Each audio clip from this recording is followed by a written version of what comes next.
Hello bachcho, let's read the question first. The question says that wire loop shown in figure lies in uniform magnetic induction B equal to B naught cos omega t perpendicular to its plate. Given R1 equal to 10 cm and R2 equal to 20 cm, B naught 20 millitesla and omega 100 pi.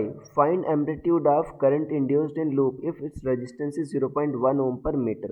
So student सबसे पहले आपको समझना हो कि की concept क्या use हो रहा है इसमें. सो की कंसेप्ट इज फैराडेस लॉ. की कंसेप्ट क्या है आपका? Faraday's law.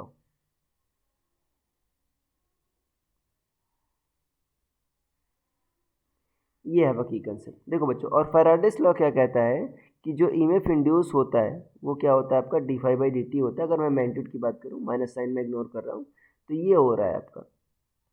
तो देखो यहाँ पर देखो, अगर मान लो बड़े वाले वायर में करंट आपका ठीक है ना फ्लो हुआ इधर, बट छोटे वाले वायर में देखो बच्चों, उसमें भी तो आपका बी का वेरिएशन सेम है.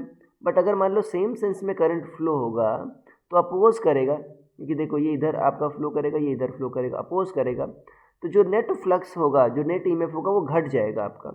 तो देखो जो आपका क्या होगा, यहाँ पर आपका वेरी हो रहा है आपका फील्ड, ठीक है. तो जो फ्लक्स होगा आपका, ठीक है, क्या होगा, बी ए कॉस थीटा,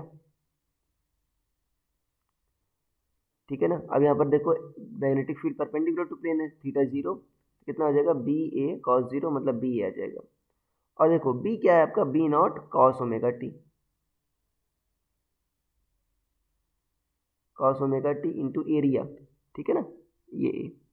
अब इसको डिफ्रेंशिएट करोगे D five by D T को, ध्यान देना क्या आ जाएगा, minus B not a omega sine omega T. मुझे मैग्नीट्यूड से मतलब है, तो मॉड कितना आ जाएगा आपका, mod D five by D T आ जाएगा आपका B not a omega sine omega T. ये बच्चों मैक्स, ये आपका ईएमएफ आ गया. तो ईएमएफ मैक्स कितना होगा, ई मैक्स होगा जब साइन ओमेगा टी की वैल्यू हो 1 हो जाए, तो क्या लिखोगे, बी नॉट ए ओमेगा. मैंने बताया ना दोनों ईएमएफ क्या हो जाएंगे आपके, घट जाएंगे. तो ई नेट क्या आ जाएगा आपका, ई नेट आ जाएगा आपका E one minus E two. E net कितना आ जाएगा आपका, E one minus E two. तो देखो, तो बी नॉट, ठीक है ना, आपका देखो एरिया ही डिफरेंस है, बाकी तो बी नॉट ओमेगा सेम है. तो B not omega A one minus A two. A one क्या है आपका, पाई आर वन का स्क्वायर कह दो, और ए टू क्या है, पाई आर टू का स्क्वायर. तो क्या हो जाएगा, ये आर वन का स्क्वायर माइनस आर टू का स्क्वायर. ये आपका क्या आ गया, ई नेट आ गया. अब ई नेट के बाद आपको क्या पता करना है, आपको करंट पता करना है. देखो रेजिस्टेंस क्या है आपका, 0.1 ओम पर मीटर है. तो आई क्या होगा आपका, E net by R, E net upon are.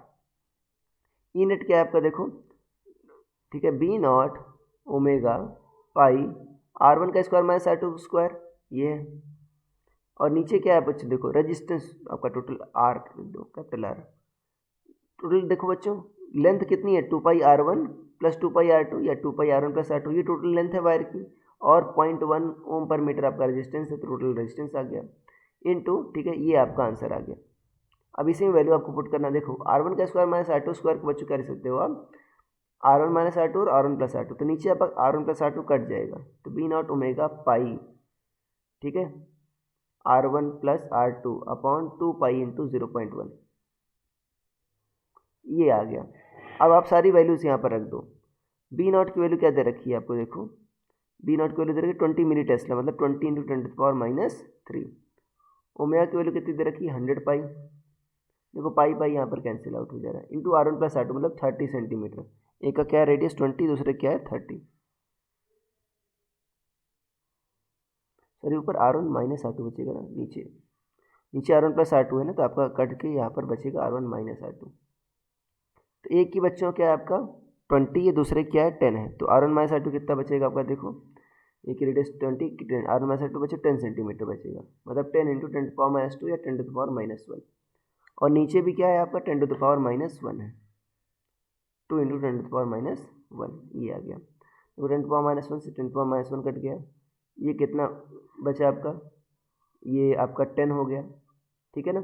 तो आई कितना आ गया, 10 इंटू 100 इंटू 10⁻³ इंटू पाई. ये 100 इंटू 10 बचे 10⁻³ हो जाएगा, तो ये कितना आ जाएगा आप, आई आपका पाई एम्पियर आ जाएगा. तो ये आपका करंट आ गया, ये करंट होगी सर्किट में flow. So I hope you understood it well. Best of luck.